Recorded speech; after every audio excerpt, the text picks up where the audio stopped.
Well, well. Oh my goodness. Oh my goodness gracious. Welcome, welcome, welcome back. Hey, y'all. Listening to a little of this guy right here, Mr. Amadeus Mozart. It's so funny because we realized, our wonderful producers reminded us that there is such a thing called copyright law. So the past episodes where we were just blanketly, just like letting songs fly that we hadn't had any, we hadn't had any control over, anything like that. Apparently you do that. Apparently that's not a good thing to do. Apparently that's not a smart or good thing to do. And this is why we need producers. This is why we need people who know better than us. Because I wasn't even thinking. I was like, let's play Savage. You know what I mean? Let's Alexa play. You know what I mean? Like just playing whatever I was listening to. I was just inviting people into my home, into my space. But like, it's all right. It's all right. Yeah. It's all right. Welcome. Yeah, man. There's a might have been black. So Beethoven might have been black. That's what they said. Who said when? Okay. Well, he did. But who is they? Who is they? There's so many. Them. Them? Just yes. Them. They said it. They said that Beethoven. Yeah. Might be black. Might be. They What is that? Might be black. What's the proof? I have to ask them. But if you're not, so this is great because I have no way to ask them because I don't know who them is. You know where they are though. They're over there. They're over hill, over dale.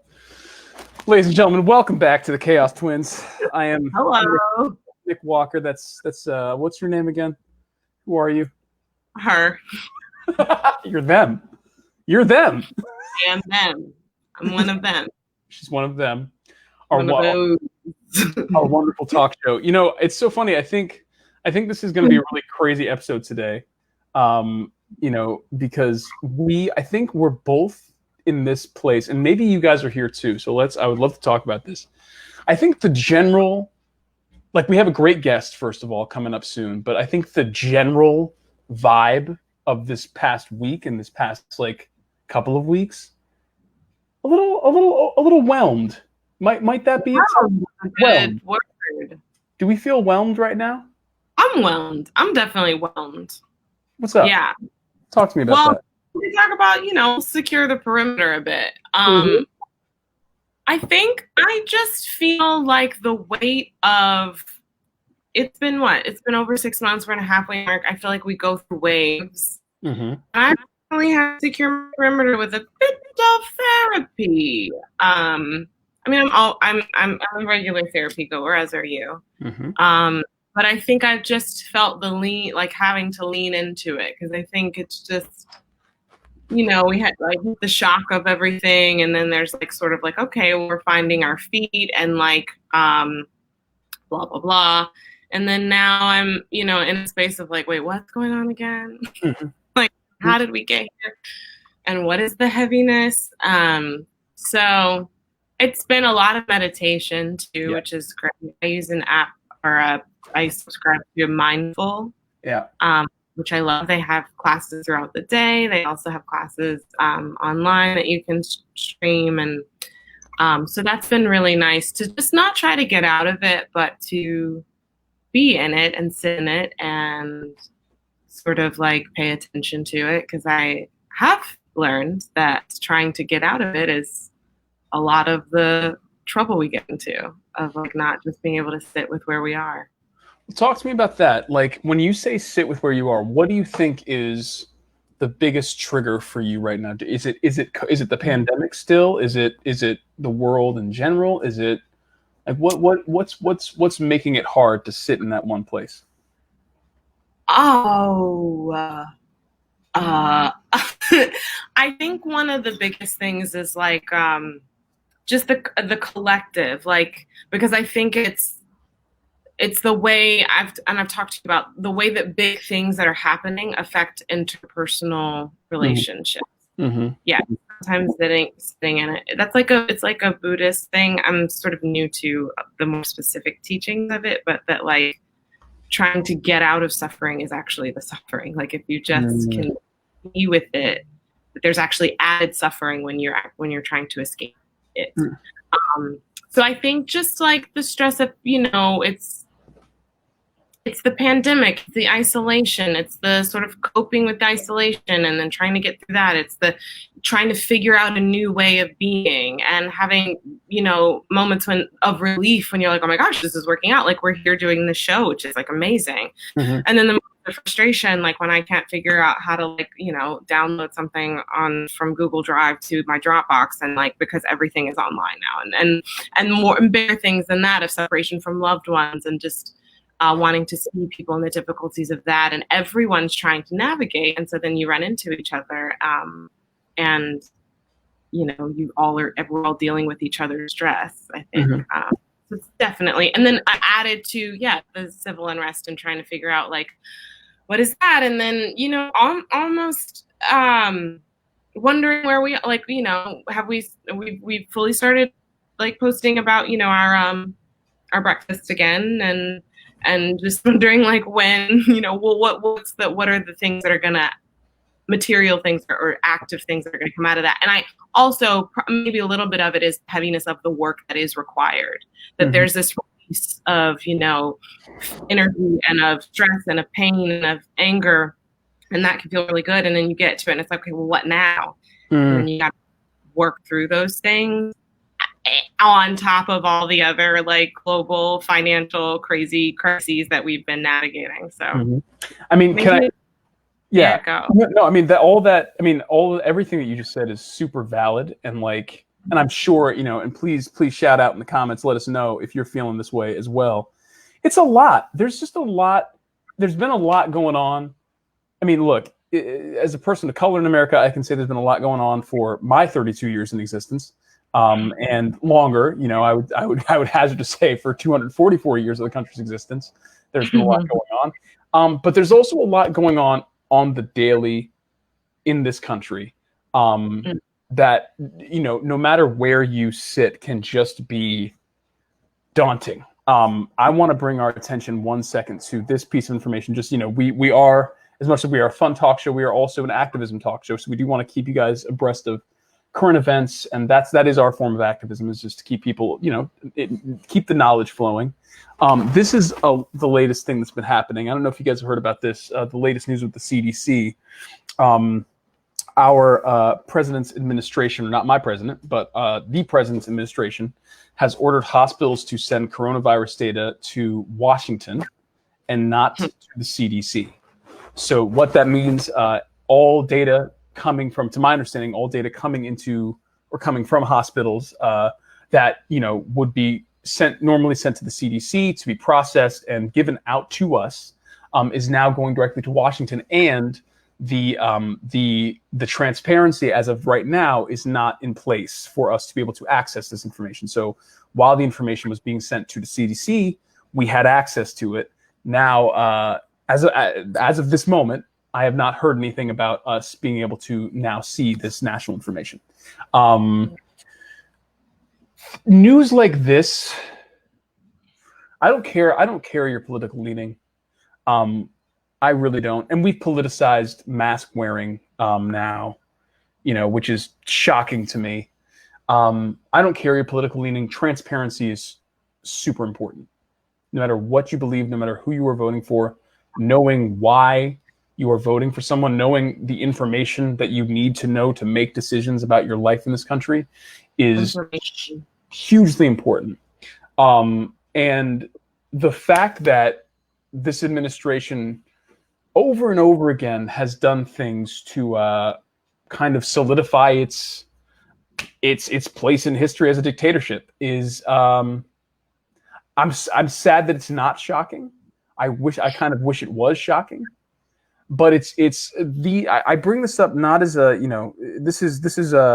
we're on perimeter check right now, and this is a perimeter check to say a great way to secure your perimeter not now, but in the next couple of months, would be vote. Vote for your life. Vote for your very life. And notice that I'm not telling you who to vote for. And I see a lot of people in the comments talking about you didn't know this. Please look it up. It's like if you Google CDC and click news, it's one of the first things you'll see. I think the New York Times broke the story yesterday. Yeah. There's a lot of coverage on it. It was just like a byline, I think, in like the health, like sort of whatever protocol of like this White House. Like they made this story more public as it should be, and knowledge is power. Just learn all you can about this, because this is obviously a story that's going to be developing. And I will say this again. So I have the other part of this that I want to bring up is on this kind of the same topic.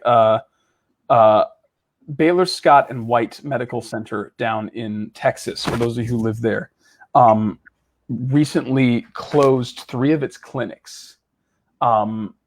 They, at the start of the pandemic, had invested about $85 million into the pandemic relief and into getting their hospitals ready. And then they are citing the fact that people didn't show up to these clinics. Not enough people showed up. So the investment was not worth it. So they are now closing clinics. You are closing clinics during a pandemic in a state that has some of the highest numbers. I'm not trying to say this to stress anybody out. This show is, the last thing we want to do in this show is stress you out. But we do need to be aware, especially as people who are in the arts and love arts and are artists. We sometimes get away with, and I promise I'll get off my high horse, please, but we sometimes get away with just like living in our bubble of art. No, we actually don't have time anymore. We don't have time, and we never did have time, to be honest with you. And I say that with all love, and I know that Broadway is a place where we come to forget about a lot of our troubles. But it's a place, and we are people. And when we leave the comforts of Broadway, when on the days when Broadway is working, on the days when Broadway is up, when we leave the comforts of Broadway, we still have to go home to our homes and pay our bills and pay our taxes. And this is stuff that we need to know. So a great way to secure your perimeter today, and even with the fatigue, even with the whelm, please keep yourself informed. Take a break if you need. I'm like, secure the perimeter around this area when you come outside. Please. Where's that Dempsey? Where's that Dempsey? Dempsey got. There he is. This is the picture of a secure perimeter. What perimeter is more secure than that? I haven't seen one. I haven't seen one. I mean, good Lord. And it's cute. It's cute. He's that perimeter. When I think of a secure perimeter, I think of that the only person who maybe has a little bit more of a secure perimeter is James Monroe Iglehart. Of course. His perimeter is full attention to that. Definitely. He's very secure.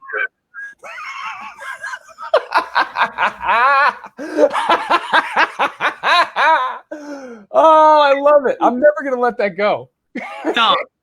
Okay, wait. I was like, quickly. We want to move on to. We're gonna fly past it because we're gonna come back to it again. Yeah, we're gonna come back to it, and we got an amazing guest here that we want to get to. Yeah, we really do want to get to him. We gotta get to him. We gotta talk about bloping. We're gonna introduce a new phrase to you guys. Bloping. This is coping while black coping. Karen asked to touch her hair again. Your neighbor of 60 or so eyes you suspiciously on the elevator. Why didn't you start posting pictures of their morning coffee again? Like you wouldn't notice. And Biden said something slick about the black vote again. How do you cope? How do we cope? How do you do it? Here's what I want to say for the white people listening, because I don't want you to feel left out. I don't want you to feel left out. But I think that one of the reasons we bring bloping up is because, first of all, it's bloping, and Sasha invented that word, and it's ridiculous. And we're black. I wish you guys could see Chris Jackson. He is thumbs downing right now in the waiting room. He's so mad. But one of the reasons we bring up bloping in this context is I feel like the only way that we are going to get anywhere with this conversation is to make these things less taboo. Black people should be able to talk about their blackness in all spaces, and white and how we deal with it. And white people of color, everybody who's not, for whom bloping is not a personal thing. It's, look, this is an opportunity to open your space a little bit. Like if it's a little uncomfortable at first to hear Black people talking about these kind of things, like, cool, it should.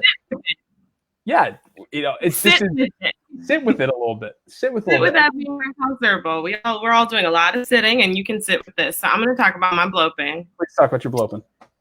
This has been my bloping for. I have just finished binging the full 4.5 seasons of this incredible show. I am obsessed. I'm going to start it again immediately. Immediately. Here we have, we've got Kyle, we've got Max, we've got Regine, we've got Khadijah, we got Sinclair, we got Obi. I love it. Okay, if you don't know who these people are, you need to know. This is the real Friends, and then we had another one. Yikes! So this show mysteriously disappeared from the air, and a few months later, you had a show about white people in New York who were friends. I don't know. But I love this show so much. It's a lot of Black joy. It's a lot of just beautiful people. And like, it's one of the things I'll say about this show that was really cool to like notice about myself was that they made, it took maybe a season and a half for me to see like one white person on the show, like one extra, one whatever. It's just, they made it a point for everyone in the community. It's just like, I don't care who you are. Like if you're the waitress, if you're the lawyer, if you're the whoever, like if they're at a Black law firm, they're at a Black magazine, everything's Black owned. It's just so great to see that. And there was one episode where somebody goes to the DMV, and the woman working at the DMV, she's like this quirky, like nerdy, flirty girl, and she's Black, and she's got these glasses on. It's really cute. And I was like, in my mind, I was like, that role on any other show or most other shows would be played by like a cute, quirky blonde girl with like, curly hair or some other version. And I was like, but why, if you're ever going to the DMV in Brooklyn or Harlem, you're not going to run into a quirky white girl working behind the desk. Like you're going into like, and just the fact that it was so accurate, but it almost, some of the things look foreign because you're not used to seeing shows or communities represented in that way. But actually, it's more like real life for a lot of us, and it shows such a picture and color of real life that we don't get to see on mainstream TV. And this show is number one when it's taken off the air. Yeah. So. No, and it's an amazing show, and it also brings up, like you said, a great point about expanding the Blackness that we see on TV. In this chat right now, we got my brother from another mother, Javon McFerrin, who's on 20s on BET. That's an amazing show about the Black experience. Yes. My boy Conroe, who I know is in this chat, has a pilot going around called Mixed, which is about his experience as a mixed man. That's another story that we rarely see on TV. What does that mean to be in both worlds? You know what I mean? That kind of double consciousness that you have to have. So, just these shows that, whether they were back then, which was pioneer, or, even now when it's a little more accessible, have really done the work to expand our consciousness of Blackness, Yeah. Yeah, man. They're all out there. I love that. That's a great way to bloat. That's a great way to bloat. I had to do it. Look at that. Yeah, man. Do we want to talk about the guy that's in here? Oh, wait. Well, what are you talking about? Because we got one more thing. We got one more before. But maybe we should bring our friend in to experience this thing with us. I think that's smart. I think he's ready. I think he's ready for it. I don't think he is, but maybe he's not. I don't know. We'll find out when he gets it. He's bring it in. Bring it in. I'm bloping right now. That was Aaron Burr, by the way. Okay. Yes! I love that. There he is. Christopher Jackson, star of, more Broadway shows than I can count. But if we got to name, After Midnight, Holler If You Hear Me, Memphis. There's also that show called Hamilton that he did. He was, in that TV show Bull. I mean, he's got whatever. You're not going to mention Bronx Bombers? I can mention. You're not going to mention my first Broadway play, Bronx Bombers. Chris Jackson was in Bronx Bombers. I think Chris wants to talk about Bronx Bombers. Chris, would you not like really?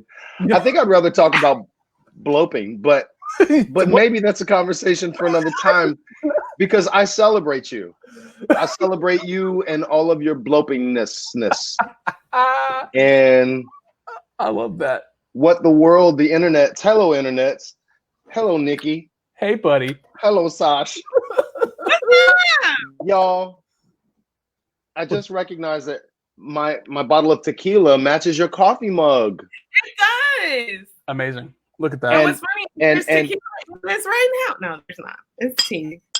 Oh, there we go. You go. Okay. Look at you, boo. There he is. He's ready. He's ready to go. Nikki, I wore my Jesus superhero T-shirt for you because I don't own any other like legit comic book esque things. It's okay. It's okay. No. It's more than fine because I'm way too grown to go all the way in like other grown folks. I'm more grown. Okay. See? No. I have extra. See, I have extra grown in me that I have, and kids, and so I let my son have all of that. I don't like that you talked about that you touched your hair. I don't like the hair. I don't like that. Do you know what I mean? What are you talking about? I'm talking about here. You know what I mean? Like here we are, bald man. But you have more facial hair than most men ever. You guys, if I could grow facial hair, I would. I would. You would yeah, for sure. I'm sorry, what? If I could grow facial hair. Okay. She would. I would definitely do it. I've thought about this. I believe you. I do believe you. Right. I believe that those are thoughts that you have had. I absolutely believe that. I would have. Yeah. What's up, guys? I love y'all. I'm gonna start this whole thing off. I love you. I have been looking forward to this moment. I want to be I want to be the sidekick on the couch. I do. You guys are amazing. No, we're amazing. Somebody. I just have to lift up. Somebody asked me what my shirt says. I'll show you. That's what my shirt says. Black women are dope. It says the truth. It says the truth light the way. Yeah. Sasha, what did you want to talk about though? Because we got to rope Chris into it. What was it? Rope me in. I want to talk about a tag 'em. Tag 'em. Let's talk. Ooh, the good tag 'em. I feel like the really good one. This will lighten the mood a little bit. So tag them, guys. We tag people in our community who are doing the work, the activism, service, arts, and action. Otherwise, who is making their corner of the world a better place? And we have a very interesting tag 'em today. Very interesting tag 'em because it's not like the other tag 'ems that we've done ever. Which is the one we've done. We've done two. We've done two. You're right. I came across this story just yesterday, and I texted Sasha. I said, "Sasha, this has to be our tag 'em." I just want you to take that in. I just want you to take that in. That hustle is so strong. It's so strong. That hustle. They said. Guarantee you're gonna see that in the Seth Rogen movie or Judd Apatow movie next time that they do the kid thing, right? Because my God, let's face it, they did it really well, but that is so real. Me? That hustle. Let's just. I mean, and here's the thing: we are not. Let's be clear: we are not condoning children drinking. We're not condoning that. No. But this is some smart. These are some smart ass kids. I'm sorry. That is hilarious. Honestly, we said the kids are coping.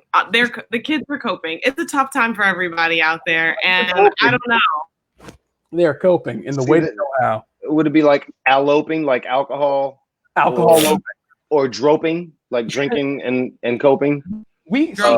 Now you're opening up the doors to all sorts of stuff. Really that's what happens when I get around y'all. Just the creative juices become the synapses. You just catch them out of the air. I mean, But I look at a kid like that who's, if you're gonna go that distance, then amen to, amen to you. Like there's actually nothing I can say. The commitment that you need to put on the face paint, get the clothes, get the walker, go into a store and do this. I like this one.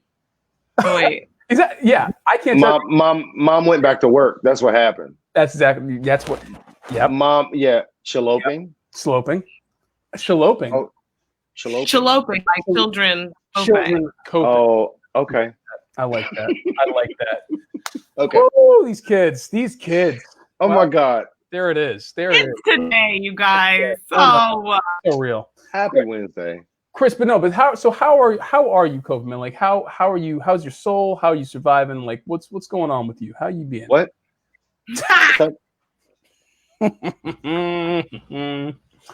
Yep. I have we're good. I have run smack dab into, my kids have never been easy, but they've been manageable, and mostly because we've had allies, right? We've had teachers and therapists, and this ain't been no easy way. But I've learned a lot about my children, and I've learned a lot about my ineffectiveness, pretty much, which always, when you bottom out, you learn a lot, right? So there's been a lot of bottoming out. But say more. Yeah, no. Okay, so case in point, the first week my daughter was doing the remote learning. She's with 5th grade, about to go into 6th grade, and wouldn't you know, the chapter that they were like completing, U.S. Constitution. Got it. Hands down, Daddy, got you, boo-boo. I got you. I came in. Now, mind you, but I'm saying, like, exactly, right? Like, but my mom's a teacher too, so I always and I do a workshop every once in a while, so I fashion myself as an enthusiastic and capable teacher-ish-er, right? Yes. Man, within 2 days, my daughter was looking at me like, if you say one more word to me, offer any, I tried to bribe her with extra credit. I was like, look, I'm gonna explain this thing to you. Show me $5. I got you. I'm making this fun. I'm incentivizing. By the 3rd day, she was like, please don't talk to me ever again. Please. Dang. Please don't ever speak to me again.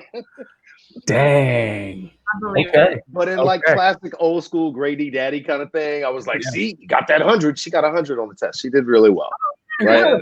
I take very very little credit, because my help was more like harassment than was actual aid. I can't imagine what it would be like as like your daughter to say, yeah, I have this test on the Constitution, and my dad being like, well, your dad is George Washington. Well, your dad knows. Well, mind you, before Hamilton, I was reading history books like this. I like it. I love history the way that one likes, all things not history, but fantasy. And that's amazing. I don't mean to offend any comic book folks out there other than James Iglehart. I have ultimate respect for it. I'm glad, but it is my way of ridiculing Nick. So that's what we do. I forgot who James Iglehart is. Yeah, that's James. Oh, God. Oh, God. And for all of y'all out there that don't know, James was my best man at my wedding. So I love him with the passion of 1,000 supernovas. Hilarious. We've been doing it since the beginning. We can't stop. Oh. We can't stop. I have some other James pictures I'll be happy to share with you, bro. Oh, very excited. No, but then to wrap it all up, the following Monday they were doing fractions and I tapped out. Oh yeah. Yeah. Is it? Yeah. Well, here's the thing too, Chris. They're teaching fractions different than I learned fractions. Yeah. I wasn't that good at it to begin with, so I'm not going to front like I ever did well in math. It took me 2 years to pass Algebra 1 and Algebra 2. That was the extent of my high school algebra experience. Consequently, I finished both second years with A's because it took me twice as long to learn any of it. Dude, but that's okay though. No, but that's so important too, because people, that's the thing, so I think a lot about this for the education system. We, fighting against this whole thing of like standardization, because people have different learning techniques. People have different learning speeds and styles, and to not make room for it is just like literally the most ridiculous thing in the world. Because it's not that people can't. Get, you know what I mean? I think the truth is somewhere in the middle of those things, because we're all artists. Sure. So we're all sort of non-traditional, non-linear thinkers. Some fantastic, colleagues of ours are incredible linear thinkers. Yes. There was a day we were doing In the Heights off Broadway, and sitting in the audience out in the house was Stephanie Clemens, and she was casually reading a book on fractal geometry. Of course she would. That actually is the most non-surprising thing I've ever heard in my life. So my point is that we all come to it differently, and clearly there are very, very, very smart people in our industry. Yes. I don't happen to be one of them, but there are, there are a lot of really smart people, but finding your way in is definitely everything, right? Like a teacher turned me into an actor, right? And you gave me, put a fine point on it and allowed me to kind of, get that compass in the right direction. But like, look, everybody's got a different way. When you talk about systemic things, it's a very difficult thing to try to figure out how to teach millions and millions and millions of children, right? Standardization, there's a good argument for it, but it just can't be the be all end all, right? So then when I see magnet schools like LaGuardia or any of the performing arts schools, I'm like, yeah, that makes sense. We have the benefit in New York, the school system here, in that there are magnet schools, right? There are engineering schools, there are performing arts schools, there are science schools, there are, you know what I mean? Like there's more of a recognition of that, but there still has, many would argue there still has to be some sort of standardization as a means for allowing the greatest number of people at a time to get some basic information. However, civics clearly went through a phase of not being taught effectively, because here we are. Yeah. But my mother's been a teacher for 30 plus years, and I'm finally tuned to like all of the different arguments that from her side as an educator that she's experienced, and always a child advocate first. But it's just there's lots of layers to all of this stuff that we're talking about. And maybe that's go ahead, Sasha, go ahead. What you were saying about during this time, I love how you call these teachers and caretakers and people allies in like the parenting process, and that we take it for granted. And I definitely think we take our teachers for granted, and we don't really understand like what an institution that is. And even what you're saying about standardization, and to make things like education, compulsory education, part of a value that we have as a country, to say that people have a right to an education, that's a massive social undertaking. And to be able to do it effectively and to grow. And I think, I do a lot of work with theater education and placing theater education in public schools. And you've, been an aid in that and speaking out about the value of those things. And I do think that theater education, my passion about it is not turning, every student into a Broadway performer, but that it's another way in. Yeah. It's another way in understanding how I operate in the world, how I function, how I take information in, how I put it back out into the world. And that what I take in my interpretation of a thing is valuable. And watching that happen in a theater classroom, I like to think, I hope, and there are people that I work with and people who are doing this on the front lines of this to understand how that can affect your math class. And definitely, we know how it can affect like your language class or writing in a way, but there are how does it affect your science class? And just even from the standpoint of knowing that like, what I say is valuable, what I think is valuable, how I understand it is valuable, my perspective, because that's the thing in theater, that it's just like, number one, your point of view, your interpretation leads. So I just wanted to say like, that is to say, I think our teachers and like that allyship that you have as a parent and being able to appreciate the role that they play. I mean, they're superheroes. I think that they're like the superheroes of humanity. They start all of this and they see us through it. They're allies and they're advocates. And both of those are very active words, right? Like the difference that they make because of the time of life that they're around your children, right? Like Dr. Lynn Stevenson, who was the only PhD, the holder of a PhD in the entire school system, was teaching a special education class in our school as on a temporary hire got my mom taught at the high school. Like we became, you know, friendly through her interactions with her. Then one day she said, "Oh, Chris performs," because I sang in church, and she handed me the Crucible. And I don't know why that play of all things, but man, did it grab me. And I started to participate in the speech team. I was 15, and I was clearly on an emotional spiral. Like it was going down fast. And that one day turned my entire life around. Wow. You know, like teachers got a thing. Teachers have a you know, they have a very fine-tuned ability and instinct. Yeah. We should be listening to them more. The ones who are on in class saying this is what's happening. One of the theater companies, I work with a theater company called Epic Theater Ensemble, and I also work with but you know Melissa, Epic Theater Ensemble, and they're amazing, and their students write and produce their own work. And one of the pieces that they have produced, and they've actually, it's a form of activism for them, because they have gone, it's nothing made without us can be for us. Yeah. And so they're talking about, I love that. And they're talking about test standardization and their classrooms and the things that are being like, that they're walking into in these classrooms and saying they don't work for us. Right. This isn't working for our community. And it's just, again, a way that theater is giving them a voice to be able to speak those things, and their teachers are very involved. And 6 figures or more, man. Mm-hmm. That's my sister. In New York? Hell yeah. Yeah. Or how about this? Just in New York.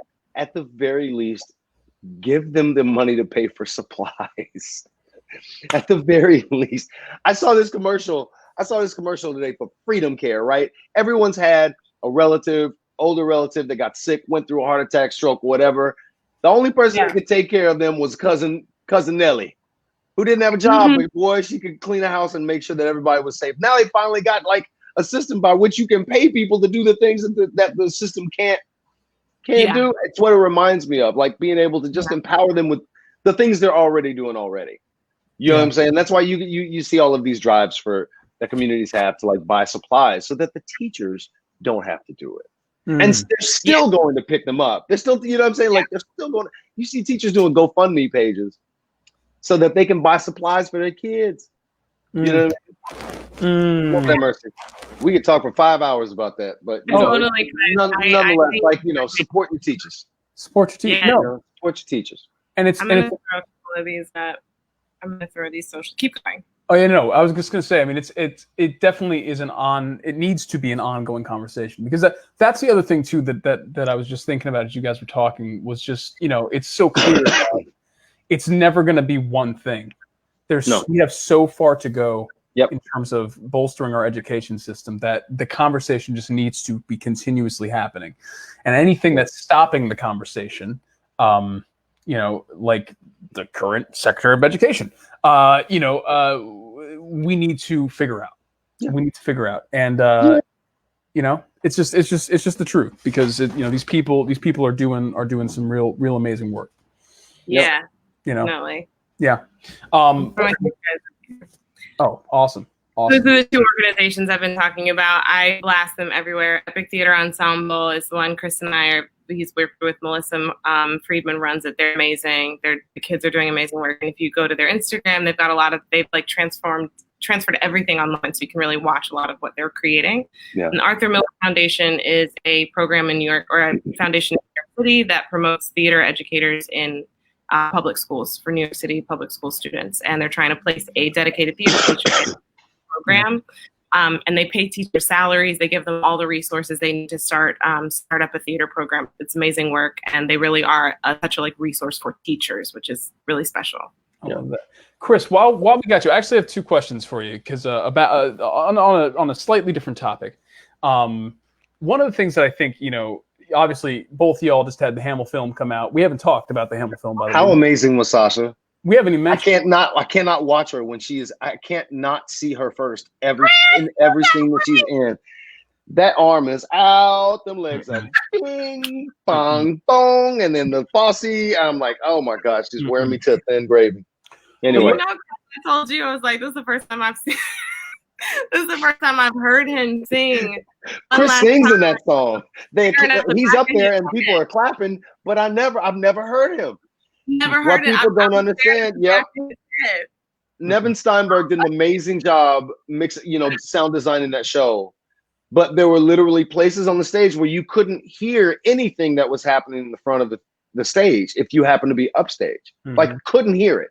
Because that's just how they have to mix shows. It's Mhm. Yeah. sound design. Ask your question. What's that? Everyone else can enjoy it. But yeah. I interrupted you. I'm sorry. Oh no, Chris. I'm basking in the glory, man. I'm here. I'm taking it all in. You know? Now, Nick, you were in the show at one point, right? I remember that.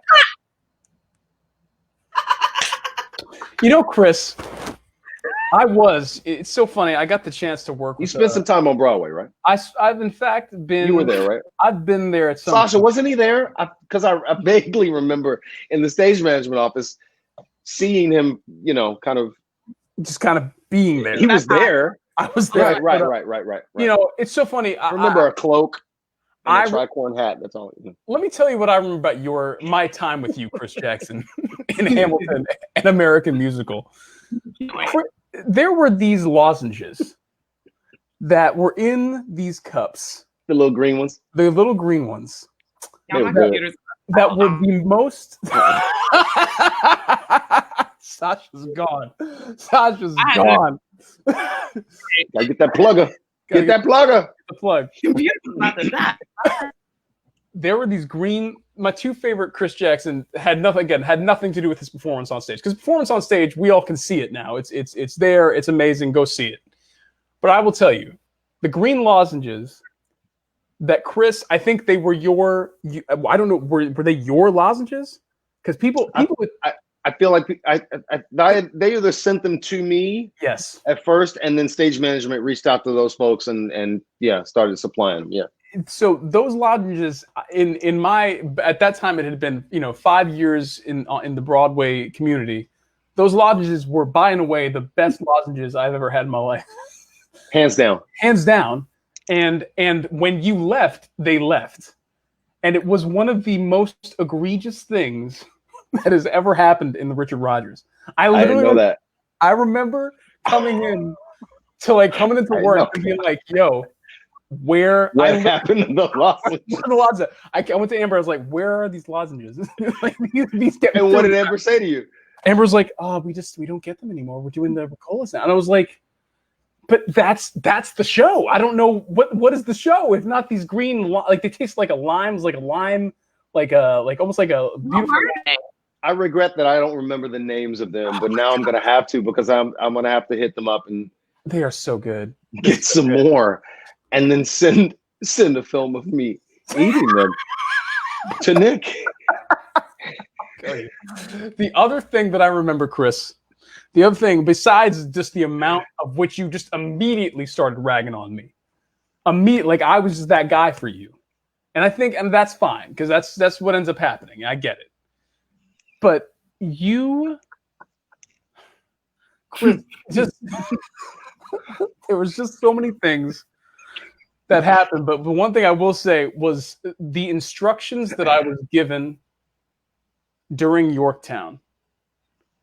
Oh, Man 6, George Washington meet that happens briefly.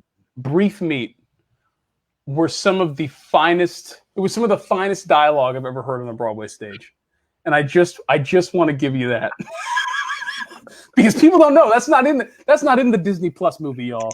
That's in the Disney Plus movie. So to be fair. And I don't do this very often, and I certainly don't apologize for what happens on stage, especially if I'm in character. Broadway's hard, y'all. And George Washington was a miserable person. At least the way I saw him. Which is why the moments when I stepped off stage where I was able to mess with people and break the moment a little, break the tension, if you will, a little bit. It was always very helpful, and easy targets are easy targets. But The moment in Yorktown was generally me berating the actor, whoever was. Well, Nick. I think, like I said, I think you were there most of the time. I was there most of the. Yeah, I remember that you were there, and I remember that there was some grabbing and some aggressive play shoving. Telling me to get cannons. Get the cannons. There's no cannons here. Get the cannons, you idiot. Like there was some form of that because Washington was famous for his his very hot temper. Yeah. And that's what I was playing. And Nick being the good sport that he was. I distinctly remember going to I might have been Stephanie. No, you know what? It was Patrick. And I said, Patrick, you need to tell Nick to actually salute me. You did. You said that. I gotta know. Because he wasn't saluting me. That's a problem. I am the general. You must salute me. I am the president. No, that's the second act. But the first act, though. Constitution. This is why I don't talk to you anymore. I knew it. I knew it when I got that note. I was like, I know this is coming from Chris. Show up. This ain't a Tommy Kail thing. This is a Chris Jackson thing. Show up. Oh my God. If you're gonna be there, show up. I can't stand you. Obnoxious. I was insufferable. And it was a theater full of very polite people, but I walked around pretty it was a pretty unpleasant, kind of like when you're standing by somebody who forgot to take a bath or has gas, but you can't move, so you're there, but it's not enjoyable for others. And that's kind of what that experience was. I was yeah. I will give you this. Sasha, I didn't mean to cut you off. Go ahead. What are you gonna say? No, go ahead. All I was gonna say was the one thing I will say about I try not to be nice to Chris Jackson. I try not to be nice, but inevitably it's hard though. It's hard. You got to be nice to him. I'm a likable guy. You debatable, but you. That's fair. This is like the worst. This is the worst podcast. I know. I'm so sorry. Nobody asked. Let's go. No one asked for it, but everyone deserves it. That's it. You're all getting it. Welcome to Wednesday. No, yeah, real talk. The one thing I will when I was trailing you, because I was Chris's understudy. I understudied Washington. I understudied Burr, and when I was trailing Chris to learn how to play Washington, I will never forget it. I will never forget it till the day I die. The one thing you said to me, you were like, "Look, you have X amount of time on that stage as this character. If you ain't got it that day, don't show up." And you meant it as the commitment, and that is something that I if y'all haven't been on a stage with Chris Jackson, if you haven't had the experience, I will tell you this: Chris goes hard and Chris goes real. There's no below 100 for Chris. I'm not the most talented. I ain't the most cute. I ain't the most, well read. There are plenty of better voices. All I can do is everything that I can do. Yeah. And I also, in my mind, and I think about this literally before every show, like there's somebody out there who's never been to a theater. Yep. Let alone experienced just that impactful moment where, damn, if I do this right, our lives change by degrees, right? Mm-hmm. Rarely do they change by drastic measures, but it's always a thought or an idea that can then become the thing that changes someone's way of thinking. I always felt like even though our show didn't answer all of the big questions that are obvious, all of those topics that sort of are really easy to sort of cherry pick now, even though our show didn't answer the question of slavery, clearly, didn't address it, clearly. How are we going to have a musical? Right. But my thought is that we're all up here, and I've been in the other biggest Black show in the history of Broadway 20 years ago. there may be one or two less racist people in this world if we do our job right. There may be some kid who is going to find some sort of answer to why they feel like they need to be in a place where they can be themselves, or pursue a thing where they can be free to be themselves. Like, all of those weighty things happen when you go to church, and theater is church.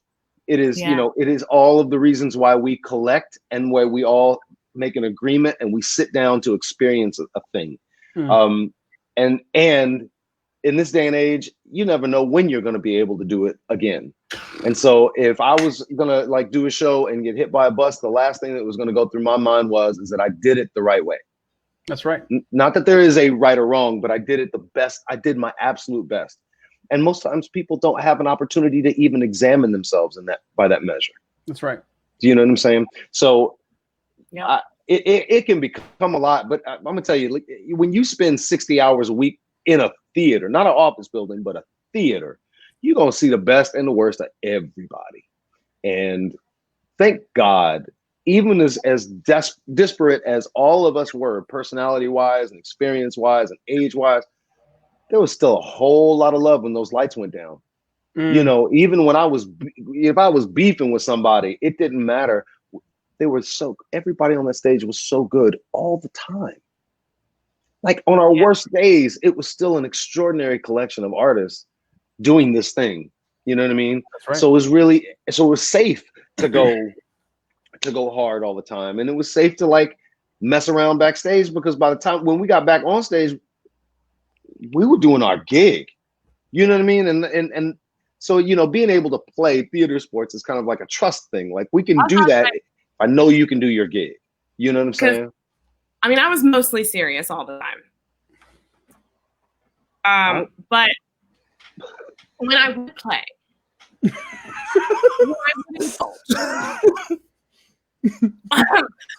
I will say this, like, you could mess with Chris backstage, but it was rule, you could not mess with Chris on stage. No. Chris was in his mode. He was ready to go. He was like, let's. Yeah, but I also would be brawlic about it too. Like, I would turn real fast. Like, if people are cutting up, Chris, I don't yell at people, but I still give that look. Like, I realized very quick, because I love doing bits, but like, I also try to respect people's performances, and like, because like what you're saying, like, people are bringing their best, so you don't want to be. I did it to Leslie one time. He was like, if you ever do that to me again, I will never look at you on stage again. Yeah, there's that.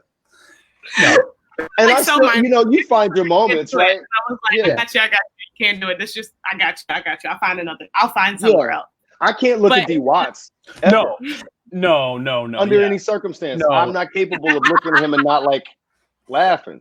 No. There's no. Also, he's got that face. He does, and he's so good at what he does that he's so good. He could be reading you the 10 Commandments. Mm-hmm. And nobody in the audience would know, but you would be peeing yourself trying to not, have a problem. Because F can be that way too sometimes. And Sasha Hutchings is kind of awful. I've seen more shoulders from this one. I've seen so many shoulders. So many. Can you bring the picture of James up again? I love that. I'm so excited for this. You want to see it? Because okay. Great. Man, he looks great. Corona's been different. Okay, thank you. So what I was gonna say is that when I did Memphis, I came into Memphis for like 5 weeks, 6 weeks, and James had a game that y'all introduced me to, a game that y'all played called Who's Getting Shanked, I think. Oh God, no. Where folks would pretend that they were on the prison yard, and had a shiv in their hand, and so if you get close enough, you get similar like lacerate your kid. It's so true. When Montego Glover, who is another one who is very, very, very serious about the craft, when she shanked me, I knew. Yep. It's different shows allow for different things. It was a safe space. It was not a safe space anymore. When Montego Glover is shaking you on stage, you're not in a safe space. Javon McFerrin, he looks entangled.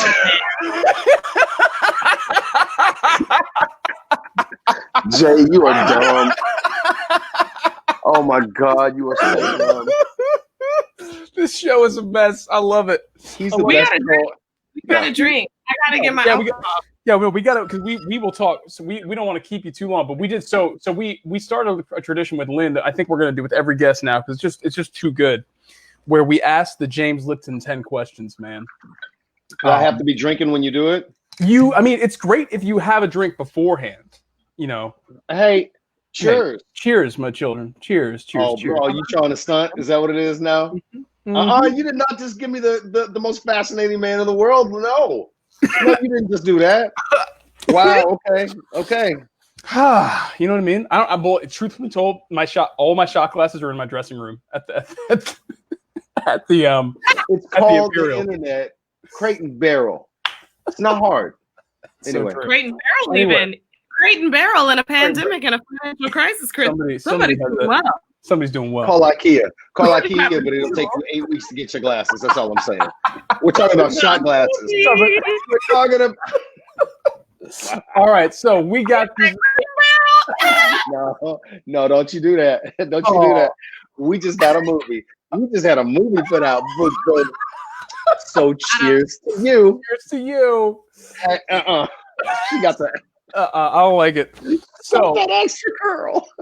See, this is the problem because we could talk all day long. Chris, are we doing the shot? We're doing the shot. Let's do a shot. Cheers. Yeah. You don't have a glass, dog? I just said that. I'll put. You know what? Not a glass, not a shot glass, but a glass. Is that a mason jar? It's a mason jar. Listen.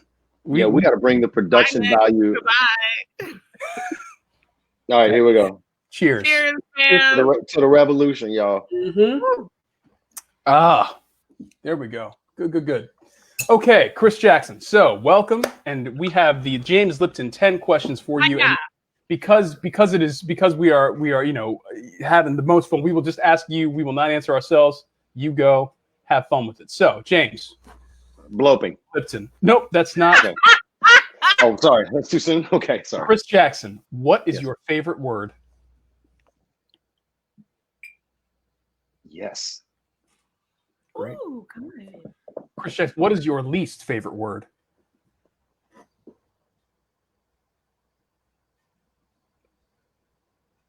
Loping. Fair. What? That's all right. It'll grow on me because it's you. It's fine. Yeah. What turns you on?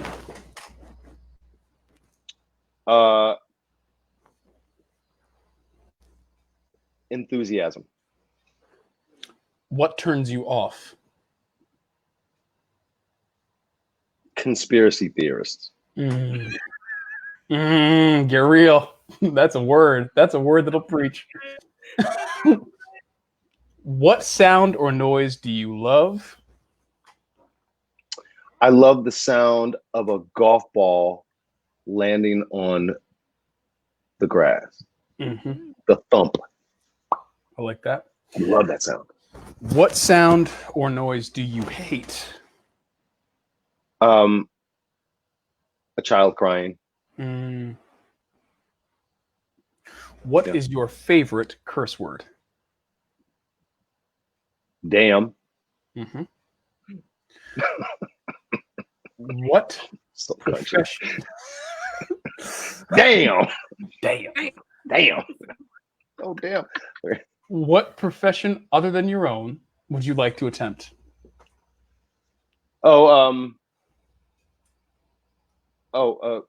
Politician. Really? I could see that. I actually see that. What profession would you not ever want to attempt ever?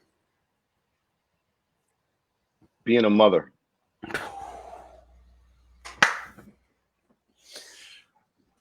Yep. If heaven exists, what would you like to hear God say when you get to the pearly gates? Well done. There it is. Chris Jackson, you are a delight, sir.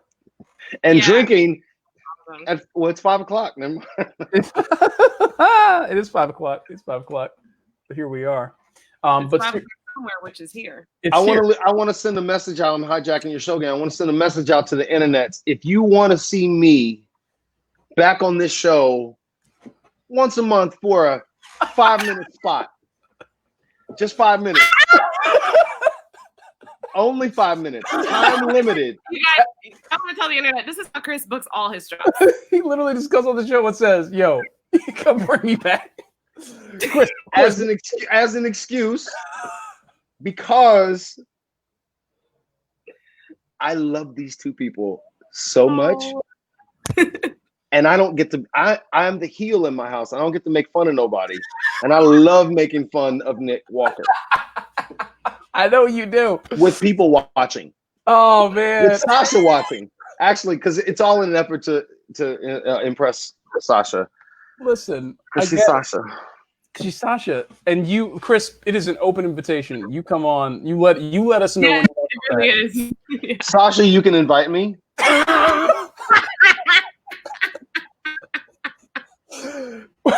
Chris, all I'm gonna say to you is what? Nick can't invite me. I can't invite anyone. No, you need to go. You need to go get the damn cannons.